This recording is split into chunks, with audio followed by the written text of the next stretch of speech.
Good morning dear students, welcome to today's class of Principles of Marketing विपणन के सिद्धांत for BCom second year students. Unit 5 में 5 topics हैं। हम इसकी पहले की यूनिट में देख चुके हैं वो चीज़ें कि कौन से 5 टॉपिक्स है वो। उसका बेस जो है अंतर्राष्ट्रीय व्यापार, इंटरनेशनल बिजनेस, उसमें 2 मोस्ट इंपॉर्टेंट चीज़ें आती हैं, एक्सपोर्ट और इम्पोर्ट। ये सब हम बेसिक्स देख चुके हैं। अगर आप वो वीडियो नहीं देख पाए हो तो पहले वो वीडियो देखना, उसके बाद ही ये सब चीज़ें देखना, नहीं तो आपको कुछ भी समझ नहीं आएगा। ठीक है स्टूडेंट्स, तो आज हम लोग फर्स्ट टॉपिक पढ़ने वाले हैं, एक्सपोर्ट इंपोर्ट पॉलिसी। सबसे पहले देखते हैं, एक्सपोर्ट इंपोर्ट पॉलिसी को एक्जिम पॉलिसी भी कहा जाता है। It is also known as EXIM policy. DGFT, directorate general of foreign trade, comes under the central ministry of commerce and industry. ठीक है, एक ऑर्गेनाइजेशन है जहां से एक्सपोर्ट इंपोर्ट के सारे काम होते हैं किसी भी कंट्री के। हम हमारी कंट्री की बात कर रहे हैं तो वो है DGFT, न्यू दिल्ली में है, directorate general of foreign trade. It is announce for a term of 5 years। जो एक्जिम पॉलिसी है वो हर 5 साल में रिन्यू होती है और 5 साल के लिए रूल्स रेगुलेशंस आते हैं। एक्जिम पॉलिसी का सीधा मतलब है एक्सपोर्ट और इंपोर्ट करने के लिए जो रूल्स एंड रेगुलेशंस लागू किए जाते हैं। हर देश अपने अपने रूल्स एंड रेगुलेशंस लागू करता है, वैसे इंडिया भी अपनी एक्जिम पॉलिसी हर 5 साल में रिन्यू करती है ताकि उनको लगे कि कोई चेंजेस की जरूरत है तो वैसे करो। Modifications are done on yearly basis, और उस बीच कोई भी मॉडिफिकेशन, कोई भी चेंजेस करने की जरूरत है तो हर साल करे जाते हैं। New schemes are also announced on yearly basis. नई नई स्कीम्स भी साल दर साल आती रहती है। ठीक है, India's trade policy announced under the Foreign Trade Development and Regulation Act 1992 would reflect the extent of regulations or liberalization of foreign trade and indicate the measures of export promotion। ठीक है, 2 इंपॉर्टेंट काम होते हैं Exim policy के। पहला ये कि export और इंपोर्ट करने के लिए जो रूल्स रेगुलेशंस है उनको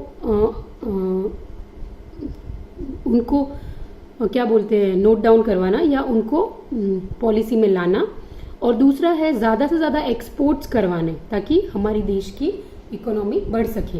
सबसे पहली पॉलिसी आई थी 1992 में। ठीक है, पॉइंट्स क्या कह रहे हैं, इन 1962 this policy was selected by government of India. 1962 में सिलेक्ट हुई थी और 1992 में फर्स्ट पॉलिसी आई थी, एक्जिम पॉलिसी ऑफ इंडिया। ठीक है, उनमें क्या क्या डिटेल्स थे, क्या चीजें थी, वो सब 1992 वाली बहुत ज्यादा हमें पढ़नी नहीं है, हम लेटेस्ट वाली पढ़ेंगे। अब क्या कह रहे हैं, what is EXIM policy? It contains policies in the sphere of foreign trade, that is with respect to import and export from the country and more especially export promotion measures, policies and procedures related thereto। Export means selling abroad and import as bargaining into bringing into India any goods and services. ये वही चीज है कि export और import का meaning जो हमने इसके पहले की वीडियो में पढ़ा था। एक्सपोर्ट मतलब बाहर बेचना, इंपोर्ट मतलब बाहर से खरीदना, बाहर मतलब दूसरा देश। और एक्जिम पॉलिसी क्या है, जो सारे रूल्स एंड रेगुलेशंस बताता है एक्सपोर्ट और इंपोर्ट करने के लिए। ठीक है, ये एक बहुत अच्छी स्लाइड और मिली मुझे जिसके अंदर वही चीजें सारी रिपीट हो रही हैं, पर आपके नोट्स के पॉइंट ऑफ व्यू से मैंने आपके वीडियो में जोड़ा इसको। ठीक है, सेम चीजें हैं। फॉरेन ट्रेड पॉलिसी भी कहा जाता है। 1992 में फर्स्ट पॉलिसी आई थी। एक्सपोर्ट का क्या मीनिंग है, इंपोर्ट का क्या मीनिंग है, वो सब चीजें। मेन ऑब्जेक्टिव्स बार बार मैं रिपीट कर रही हूँ, मेन ऑब्जेक्टिव्स 2 हैं। एक तो रूल्स लाना, एक्सपोर्ट और इंपोर्ट के लिए क्या क्या रूल्स चाहिए वो, और दूसरा है ज्यादा से ज्यादा एक्सपोर्ट्स करवाना। ठीक है, एक्सपोर्ट को प्रमोट करना। तो हम देखते हैं क्या है, to accelerate the economy from low level economic activities to high level of economic activities by making it a globally oriented vibrant economy and to derive maximum benefits from expanding global market opportunities। सीधा सीधा मतलब ये है कि exports को बढ़ाओ। Global market है हमारे पास, तो उस ग्लोबल मार्केट की अपॉर्चुनिटीज को यूज करो और अपनी कंट्री की इकोनॉमी को बढ़ाओ, ऊपर ले जाओ। एक्टिविटीज इकोनॉमी को बढ़ाए वैसी और ज्यादा से ज्यादा करते रहना है। सेकेंड पॉइंट है, to stimulate sustained economic growth by providing access to essential raw materials, intermediates, components, consumable and capital goods required for augmenting production। जो इंडिया में बनी हुई चीजें हैं उनको और ज्यादा अच्छा बना के और फिर दूसरी कंट्रीज में बेचना, ये भी एक मोटिव है, ऑब्जेक्टिव है। नेक्स्ट है to enhance the technological strength and efficiency of Indian agriculture industry and services thereby improving their competitiveness. India में जो इम्पोर्टेंट चीज़ें हैं या इंडिया की जो इकोनॉमी बेस्ड है बेसिकली किस पे है, एग्रीकल्चर, इंडस्ट्री और सर्विसेज, इन चीज़ों को और बढ़ावा देकर एक्सपोर्ट करना ताकि इकोनॉमी ग्रो कर सके. फिर है टू जनरेट न्यू एम्प्लॉयमेंट, ज़्यादा से ज़्यादा जॉब्स जनरेट होंगी अगर एक्सपोर्ट का काम बढ़ाएंगे तो. फिर है opportunities and encourage the attainment of internationally accepted standards of quality, अच्छी क्वालिटी की चीज़ें बनानी. अब दूसरे देशों में बेचोगे तो आपको टफ कंपटीशन भी देखना पड़ेगा, क्योंकि सिर्फ इंडिया ही ऐसा नहीं है कि जो दूसरे देश को चीज़ें दे रहा है, दूसरे और देश भी तो है जो उस पर्टिकुलर देश में सामान को एक्सपोर्ट कर रहा है. तो जितनी अच्छी क्वालिटी होगी उतनी ज़्यादा बिक्री होगी. तो क्वालिटी अच्छी करनी और to provide quality consumer products at reasonable prices, सही रेट में क्वालिटी प्रोडक्ट्स देने जो कंज्यूमर को अच्छी लगे. ये सब इसके एम्स हो गए. ठीक है, अब हमको दो पॉलिसीज पढ़नी है हमारे स्टडीज के लिए. एक तो 2000 सबसे फर्स्ट स्टार्टिंग में 1992 थी, उसके हाइलाइट्स नोट्स में दूंगी मैं पीडीएफ नोट्स में, एक तो वो देख लेना. और उसके बाद अभी करंट जो चल रही है वो 2015 टू 2020 चल रही है, तो वो वाली के भी हाइलाइट्स थी. और इसके पहले वाली है 2009 टू 2014. तो हम मोटा मोटी 3 पॉलिसीज पढ़ेंगे, ध्यान में रखेंगे हाइलाइट्स उनके, ताकि एग्जाम में किसी भी पॉलिसी पे क्वेश्चन आए हम लिख पाए. और अगर कोई पर्टिकुलर नाम नहीं दिया है कि इस साल से इस साल वाली बताओ, तो भी हमारे माइंड में ये रखना है कि 1992 के हाइलाइट्स बताने हैं, फिर 2009 टू 2014 के हाइलाइट्स बताने हैं, और लास्ट में 2015 टू 2020 के हाइलाइट्स बताने हैं. ठीक है, तो 9 टू 14 वाली एग्जिम पॉलिसी क्या कह रही है?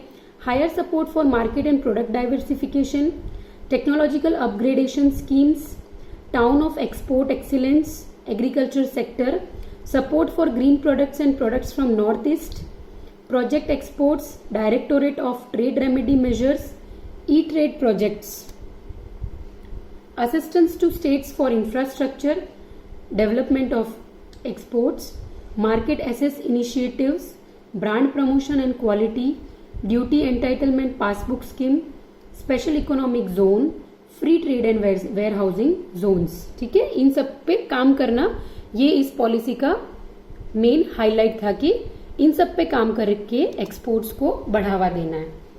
और ये है एग्जिम पॉलिसी 2015 टू 20 की हाइलाइट्स. इसका क्या है? 1 अप्रैल 2015 टू 31 मार्च 2020. टाइम पीरियड बच्चों 2009 टू 14 वाला और 1992 सबके आपको पीडीएफ नोट्स में मिल जाएंगे, वो आपको जरूर से लिखना है अपने आंसर्स में. ठीक है, the vision is to make India a significant partner in world trade by 2020. Government aims to increase India's exports of merchandise and services from $465.9 billion in 2013-14 to approximately $900 billion by 2019-20. Rise India's share in world exports from 2% to 3.5%. Initiatives such as Make in India, Digital India and Skills India to create an export promotion mission to provide a stable and sustainable policy environment for foreign trade. ठीक है students, मैंने कोशिश करी कि मैं 2020, इसका time तो 31 मार्च 2020 तक ही था, लेकिन उसके बाद का मुझे कुछ इंटरनेट पे मिला नहीं है. अगर मुझे मिलेगा तो मैं उस पर अलग से वीडियो बना के नई पॉलिसी के बारे में आपसे डिटेल्स डिस्कस करूंगी. पर नहीं मिलता है तब तक हमको लेटेस्ट या करंट इसी को समझना है, 2015 टू 20 वाली. ठीक है, आज का असाइनमेंट का क्वेश्चन है, what do you understand by EXIM policy? Give highlights of current EXIM policy in India. ठीक है, क्या समझते हो इसके बारे में? इन एग्जिम पॉलिसी क्या है वो लिखना है और हाइलाइट्स देने 15 टू 20 वाली. अगर उससे नहीं आप में से किसी को भी मिल जाए तो please share it in our group, हमारे व्हाट्सएप ग्रुप में शेयर करना, and I will be very happy अगर कोई ढूंढ पाए उसको. ठीक है, अगर आ गई है तो. आई एम नॉट श्योर कि वो आ गई है कि नहीं आई है, क्योंकि कोरोना की वजह से लॉकडाउन हो गया मार्च से, तो मार्च के बाद कोई भी नए काम जहां तक मुझे आइडिया है नहीं हुए हैं. Fine students, have a safe time. Thank you.